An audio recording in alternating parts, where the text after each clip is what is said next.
रहीम अस्सलाम वालेकुम जी। I am Ehsan Khan और आज का हमारा टॉपिक है प्रो बिल्डर इन यूनिटी। और आज हम सीखेंगे कि किस तरह कस्टम शेप्स प्रो बिल्डर के अंदर डेवलप की जाती हैं। कल मैंने दो प्रॉपर्टीज़ के ऊपर बात की थी, new shape and new poly shapes. कि न्यू शेप्स के अंदर आपकी प्री डिफाइंड शेप्स होती हैं और पॉली शेप्स के अंदर आप कस्टम वर्टिसेस डिफाइन करके कोई भी शेप बिल्ड कर सकते हो। आज हम एक कस्टम शेप बनाने की कोशिश करेंगे। जो शेप हम बनाने की कोशिश कर रहे हैं वो गन शेल की तरह की होगी, इस तरह की शेप होगी। हम देखते हैं कि वो शेप किस तरह की है। ठीक है, इस तरह की शेप को हम डेवलप करने की कोशिश करेंगे। ठीक है, यूनिटी के अंदर। तो जो न्यू शेप के अंदर हमें प्री डिफाइंड शेप, इस शेप को बिल्ड करने के लिए जो शेप हम यूज़ करने जा रहे हैं, क्योंकि ये सिलेंड्रिकल शेप है। ठीक है, तो इस सिलेंड्रिकल शेप हमारे पास बनी हुई है, हम इसी शेप को यूज़ करेंगे और अपने इस शेप को बिल्ड करने की कोशिश करेंगे। अच्छा, थोड़ी सी यहाँ पे इसकी प्रॉपर्टीज़ मैं एक्सप्लेन करता जाऊँ। सबसे पहली प्रॉपर्टी साइज़ डिफाइन करेगी कि ये सिलेंड्रिकल सिलेंडर ऑब्जेक्ट की हाइट कितनी होगी, विड्थ कितनी होगी और इसकी डेप्थ कितनी होगी, ये प्रॉपर्टीज़ डिफाइन करेगा। उसके बाद है साइड कट्स। अगर मैं इस सिलेंड्रिकल शेप को देखूं तो इसमें मुझे साइड कट्स नज़र आ रहे हैं। ठीक है, ये जो एजेस मुझे वर्टिकल एजेस जो नज़र आ रहे हैं मुझे, ठीक है, ये वर्टिकल एज, ये मेरे पास एक साइड कट है। ठीक है, ये साइड कट कितने होंगे। ठीक है, इसी तरह मेरे पास इस शेप के अंदर आ रहे हैं हाइट कट्स के, हाइट के अंदर कितने कट्स होंगे। ठीक है, तो हम यहाँ पे 12 साइड कट्स, जितने ज़्यादा साइड कट्स होंगे उतनी ही राउंड शेप बनेगी मेरे सिलेंडर की। फॉर एग्जांपल अगर मैं दो कट के साथ सिलेंड्रिकल शेप को बनाऊँ तो ये मेरे पास ट्रायंगुलर शेप बन रही है, जो कि मेरी एक एग्जैक्ट शेप मैच नहीं कर रही। तो ये इस वक्त मेरे जो कितने कट्स हैं, दो कट्स हैं। ठीक है, 0 1 2। ठीक है, 3 कट्स हैं, 3 कट्स के साथ बनाया, 1 2 एंड 3। अगर मैं 4 कट्स के साथ बनाऊं, ठीक है, सिलेंडर को, तो ये क्यूब की शेप बनेगी। जितने मैं कट्स ज़्यादा करता जाऊंगा, जितने मेरे एजेस ज़्यादा होते जाएंगे, उतनी शेप मेरी राउंड होती जाएगी। तो मैं एग्जैक्ट राउंड कर देता हूँ 12 कट्स के साथ। अब अगर मैं अपने एजेस को देखूँ, इस शेप को देखूँ, तो मेरे पास जो हैं 12, आप ज़्यादा भी कर सकते हैं, कम भी कर सकते हैं, ये आपकी प्रॉपर्टीज़ के ऊपर हैं। ठीक है, मैंने थोड़ा सा राउंड करने के लिए इसका हाइट कट जो है, ये साइड कट्स जो हैं मैंने 12 सेट किए हैं। नेक्स्ट, अभी इस शेप के अंदर आप देखें, इस शेप के अंदर कोई हाइट कट नहीं है। अब क्योंकि यहाँ पे मेरे डिफरेंट कलर्स हैं इसके अंदर, और थोड़ा सा ये फेस बाहर आ रहा है, तो मुझे यहाँ पे टोटल कितने कट्स चाहिए, 0 1 2, 2 कट्स चाहिए हाइट के अंदर। ठीक है, जो कि मेरी 3 पार्टीशंस कर देगा हाइट वाइज। ठीक है, तो मैं यहाँ पे 3 कट्स 2 कट्स डिफाइन करता हूँ। अब ये मेरी 3 पार्टीशंस बन जाएंगी हाइट के अंदर। अब ये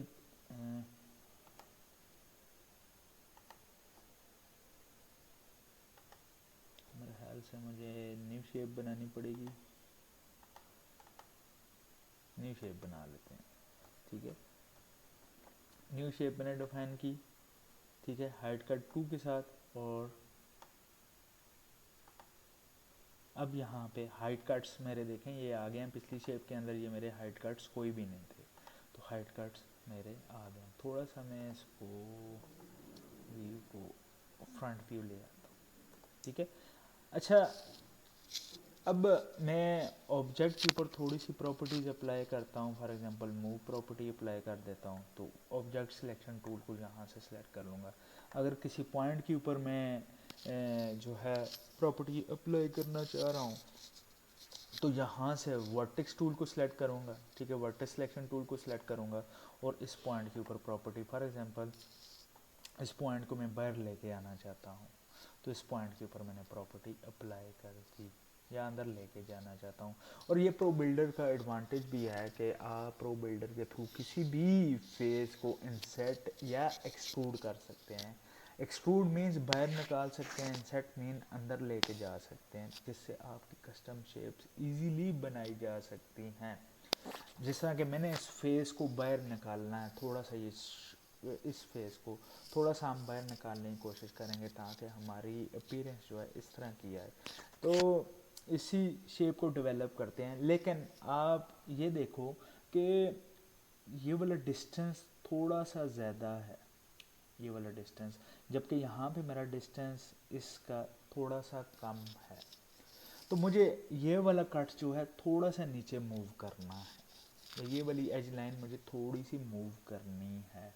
तो मैं एज सिलेक्शन टूल के ऊपर जाऊंगा और एक एज को सिलेक्ट करूंगा। अब जो प्रॉपर्टी मैं अप्लाई करूंगा वो एज के ऊपर अप्लाई होगी, लेकिन मैंने पूरा का पूरा, अगर मैं यहाँ पे सिंगल इसे मूव करूँ तो मेरा एक ही एज मूव हो रहा है, बाकी तमाम एजेस, इससे रिलेटेड तमाम एजेस जो हैं अपनी जगह के ऊपर ही हैं। तो मैंने इसको भी मूव करना है, इन तमाम को भी मूव करना है।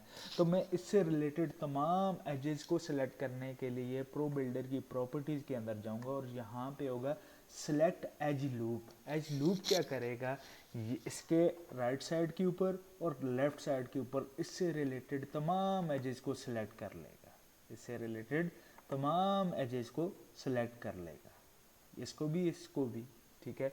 तो यहाँ पे सिलेक्ट एज लूप, अब इसने पूरी एज लूप को सिलेक्ट किया। अच्छा, यहाँ पे आपको एक और प्रॉपर्टी मिलेगी, select edge ring. Edge ring vertically select करेगा। फॉर एग्जांपल अगर मैंने ये एज लूप सिलेक्ट किया हुआ है और मैं एज रिंग को सिलेक्ट करता हूँ तो ये वर्टिकली सिलेक्ट करेगा। अच्छा, ये मेरे पहले से सिलेक्टेड थे, तो इसके ऊपर जाते हैं, एज सिलेक्शन के ऊपर जाते हैं।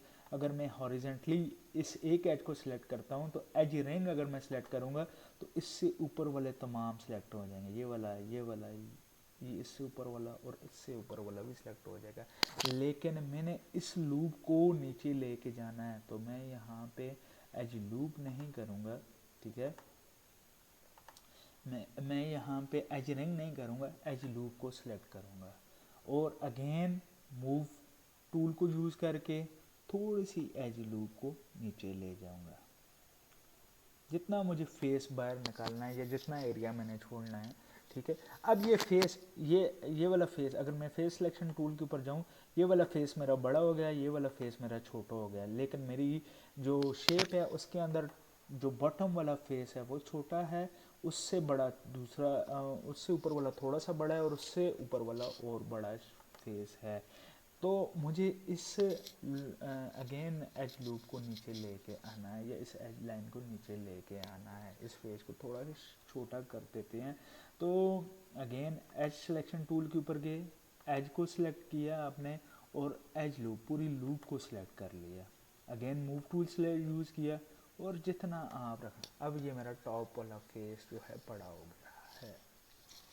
अच्छा, अब मैंने थोड़ा सा इस फेस को बाहर निकालना है। बाहर निकालने के लिए मुझे फेसेस की प्रॉपर्टीज़ को यूज़ करना पड़ेगा। अगर मैं फेस सिलेक्शन टूल के ऊपर जाऊं तो यहाँ पे आपको मिलेगा एक्सट्रूड और extrude faces, extrude faces. Face selection tool में फेस के ऊपर गए और ये एक्सट्रूड फेसेस की प्रॉपर्टी क्या करती है कि आपके किसी भी फेस को एक्सट्रूड करेगी, बाहर लेके आएगी। अगर इसको आप पॉजिटिव वैल्यू दोगे तो पॉजिटिव वैल्यू उतनी बाहर निकलेगी, अगर नेगेटिव वैल्यूज दोगे तो वो अंदर जाती रहेगी। तो यहाँ पे एक्सट्रूड फेसेस के ऊपर मैं जाता हूँ और यहाँ पे एक्सट्रूड हो रहा है 50 पिक्सल्स। मैं यहाँ पे 2 प्रॉपर्टी सेट करता हूँ। आपके पास हो सकता है ये प्रॉपर्टी, मैंने पहले एक शेप बनाई थी उसमें 50 की रेंज के साथ मैंने इसको बाहर निकाला था। तो अगर मैं एक्सट्रूड फेसेस के ऊपर अब जाऊँ तो ये उतना थोड़ा सा बाहर निकाल देगी। मैं अगेन जितनी दफ़ा करता जाऊँगा मेरा फेस बाहर आता जाएगा, उतना ही मेरा फेस, ये देख लें, बाहर आता गया। अब मैंने 4-5 दफ़ा किया है तो 1 2 3 4 5 6 7, तो उतनी दफ़ा ये मेरा फेस बाहर आ गया। लेकिन मैंने इस फेस को बाहर नहीं लाना, मैंने नीचे वाले फेस को बाहर लाना है। तो उसके लिए मुझे नीचे वाला फेस सिलेक्ट करना पड़ेगा। मैंने गलत फेस सिलेक्ट किया हुआ था, नीचे वाले फेस को सिलेक्ट करना पड़ेगा मुझे। अच्छा, इससे रिलेटेड तमाम फेसेस सिलेक्ट करने पड़ेंगे। पूरा राउंड में है, तो अगेन मुझे फेस लूप की एक प्रॉपर्टी मिलेगी, फेस लूप, जो कि तमाम फेसेस इस लूप के अंदर सेलेक्ट कर देगी। अब अगेन मैं एक्सट्रूड फेसेस के ऊपर जाता हूँ। अब तमाम फेसेस मेरे सेलेक्ट हो गए जिनको मैंने बाहर लेके आना है। एक्सट्रूड फेसेस के ऊपर जाता हूँ और यहाँ पे 6 या 5 के डिस्टेंस के साथ मैं इन्हें बाहर निकालता हूँ। तो ये देख लें मेरे तमाम जो है फेसेस बाहर आ गए हैं। अच्छा, अब क्योंकि इस शेप के अंदर मेरे पास थोड़े से कलर भी हुए हैं, थोड़े से कलर वगैरह असाइन कर देते हैं। तो अगर आपने कलर के थ्रू इस ऑब्जेक्ट की अपीयरेंस डिफाइन करनी है, इस ऑब्जेक्ट की अपीयरेंस थ्रू कलर्स डिफाइन करनी है, तो आपको यहाँ पे एक प्रॉपर्टी मिलेगी वर्टेक्स कलर। अच्छा, यहाँ से ये वर्टेक्स का मुराद पॉइंट्स नहीं है, जो मैं आपको कह रहा था कि पॉइंट्स के मिलके मैशेज, पॉइंट्स से मिलके आपके डिफरेंट मैशेज बन रहे होते हैं। यहाँ पे वर्टेक्स कलर प्रॉपर्टी का नाम है जो कि किसी भी फेस के ऊपर कलर को अप्लाई कर देगी। ठीक है, फॉर एग्जांपल मैं इस फेस के ऊपर कलर को अप्लाई करना चाहता हूँ, तो फेस सिलेक्शन टूल से कलर को सिलेक्ट करूँगा, फेस को सिलेक्ट करूँगा जिसके ऊपर कलर अप्लाई करना है, और जो भी कलर अप्लाई करना है वो मैं अप्लाई कर दूँगा। मेरे एक फेस के ऊपर ये कलर अप्लाई हो गया है। लेकिन ये थोड़ा सा डिफ़िकल्ट प्रोसेस है। मैं तमाम फेसेस को एक साथ सिलेक्ट करता हूँ, या तो एज लूप की प्रॉपर्टी आप यूज़ कर लो, एक सिंपल मेथड है जिसके थ्रू आप कलर असाइन कर सकते हो। फॉर एग्जांपल ये वाला निचला कलर मेरा डार्क है, तो डार्कर कलर सेट करने के लिए मैं अपने पॉइंटर को लेफ़्ट क्लिक करके मूव करता हूँ और टॉप के ऊपर छोड़ता हूँ, तो ये तमाम के तमाम फेसेस सेलेक्ट कर देगा। अच्छा, मैं इसने ऊपर वाले भी फेस सेलेक्ट कर दिए हैं, मैं सिर्फ नीचे वाले चाह रहा था। तो अगेन दोबारा से फेस सिलेक्शन टूल, एक फेस को आपने सेलेक्ट किया और कोशिश करें कि मेरा पॉइंटर जो है, पॉइंटर का ये रेक्टेंगल जो है ऊपर की तरफ ना मूव करे। ये मेरा सिलेक्ट हो गया। ठीक है, तमाम के तमाम फेसेस। अच्छा, हो सकता है कि आपके पिछले फेसेस ना सिलेक्ट हो रहे हों, उसके लिए आपको एक और प्रॉपर्टी यहाँ पे प्रो बिल्डर की इनेबल करनी पड़ेगी, वो है सिलेक्ट हिडन। अगर मैं यहाँ से ऑफ कर दूँ सिलेक्ट हिडन, ठीक है, तो और फेसेस को सिलेक्ट करूँ, तो जो इसके पीछे वाले फेसेस हैं वो सिलेक्ट नहीं होंगे, बैक साइड वाले।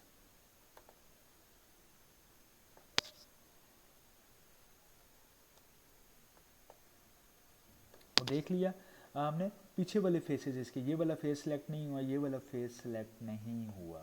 तो मुझे आगे और पीछे वाले तमाम फेसेस को अगर मैंने सेलेक्ट करना है, ठीक है, तो मुझे ये प्रॉपर्टी सेलेक्ट हिडन की प्रॉपर्टी को इनेबल करना पड़ेगा। तो अगेन मैं सेलेक्ट हिडन को ऑन कर देता हूँ ताकि जो हिडन फेसेस हैं वो भी सिलेक्ट हो जाएं।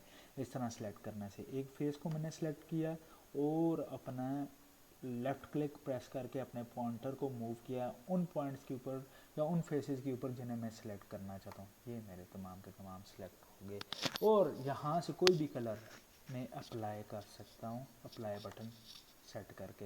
हो सकता है कि आपका कलर अप्लाई ना हो रहा हो, तो आप कलर की प्रॉपर्टीज़ के अंदर जाएं। यहाँ पे फॉर एग्जांपल ये कलर की प्रॉपर्टी है, ठीक है, और अपने वैल्यूज़ अपने अकॉर्डिंग सेट कर सकते हैं।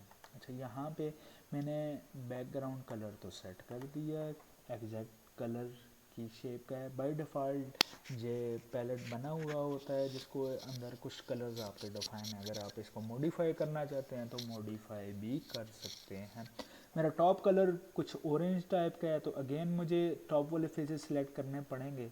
तो ये एक फेस सिलेक्ट हुआ, या तो एज लूप फेस लूप के थ्रू मैं तमाम फेसेस को सिलेक्ट करूँ, लेकिन मैं जो है सिंपल मेथड यूज़ करता हूँ। पॉइंटर को लेफ़्ट क्लिक करके मूव किया मैंने और अपने तमाम फेसेस को मैंने सिलेक्ट कर लिया और ये वाला कलर अप्लाई कर देते हैं। ठीक है, तो एग्जैक्ट मेरी वही शेप, थोड़ा सा साइज़ में मुझे बड़ा छोटा लग रहा है, लेकिन एग्जैक्ट मेरी उसी तरह की शेप मैंने डिज़ाइन कर ली, अपनी कस्टम शेप।